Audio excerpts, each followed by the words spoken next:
Hello, my friend, and welcome to Wisdom Trek. I am Guthrie Chamberlain, your guide to wisdom and creating a living legacy. Thank you for joining us for our 5-day-per-week wisdom and legacy building podcast. Today is day 526 of our trek, and it is Wisdom Wednesday. Every Wednesday along life's trail, we will dig for the nuggets of wisdom that are found in the book of Proverbs. Today, we will explore the first half of chapter 28. We are broadcasting from our studios at the Big House in Marietta, Ohio. Although life is not always easy, and sometimes not everything turns out as we anticipate, if you are driven by honesty and integrity, your life will be rich and satisfying. This concept ties into verse 6 today on our trek, which says, "Better to be poor and honest."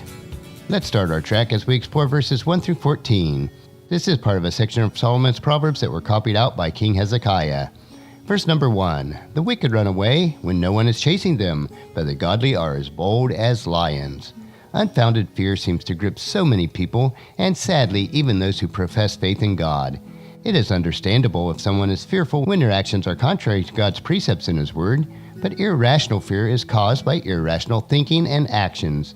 For a Christ follower, we should not be fearful, but bold as lions. When we are fearful, it is because our faith is weak. The opposite of faith is fear. Verse number 2, "When there is moral rot within a nation, its government topples easily, but wise and knowledgeable leaders bring stability." This scenario has been seen of governments across time and throughout the world. When the people of a nation no longer follow God, then all of society will be filled with moral rot. The next step is the failure of the government. Wise leaders will govern based on moral precepts which will bring stability. Verse number 3, "A poor person who oppresses the poor is like the pounding rain that destroys the crops." It is unimaginable that a person who is poor would treat another poor person badly. They of all people should have compassion on those that share the same plight. In the same manner, rain is good and necessary for crops to grow and prosper. But if rain comes too fast and hard, it will destroy the very crops that it is supposed to help. Verse number 4, "To reject the law is to praise the wicked. To obey the law is to fight them." When a person rejects law and order within a government and a country, they are giving stronghold to those who do not follow God. Every stable nation needs a set of laws and guidelines for people to follow. They will be the very foundation of a stable government. Verse number 5, "Evil people don't understand justice, but those who follow the Lord understand completely." We see this so often in the world today, where justice is not only misunderstood, but perverted. I suspect that this has been an issue since the fall of man. All of us are susceptible to falling into the trap of calling evil good and good evil when it fits our particular paradigm. It is when we allow God's Word to filter everything that goes into our mind that we can understand true justice. Verse number 6, "Better to be poor and honest than to be dishonest and rich." This is such sound advice. No amount of riches is worth having if you have to become dishonest to obtain them.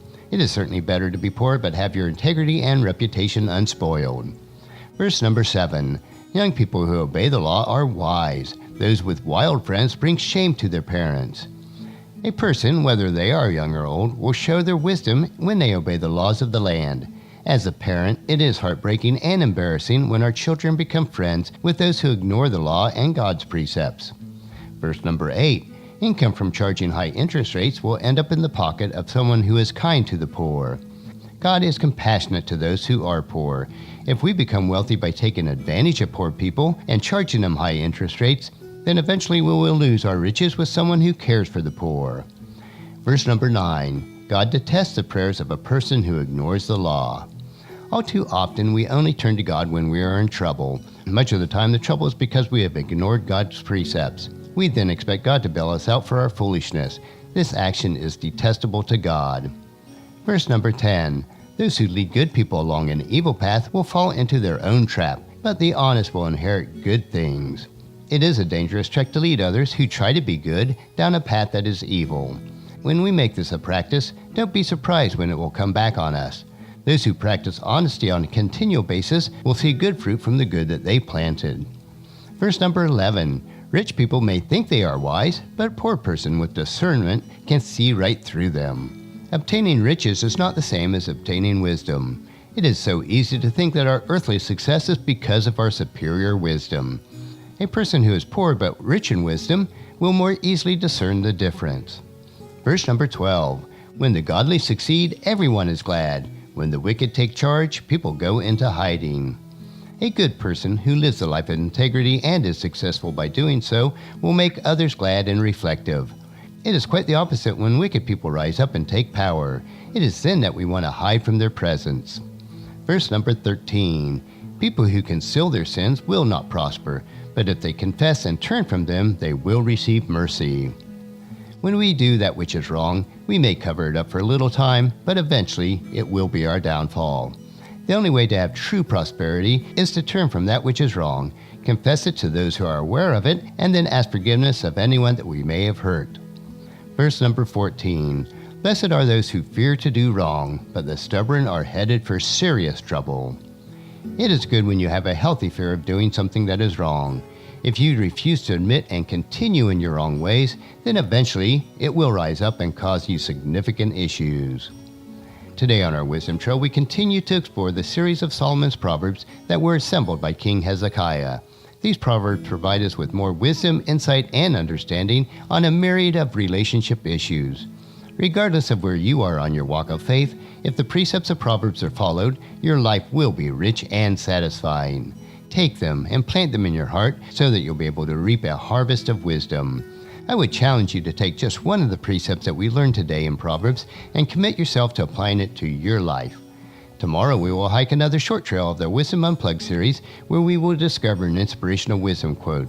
So encourage your friends and family to join us and then come along with us tomorrow for another day of Wisdom Trek, creating a legacy.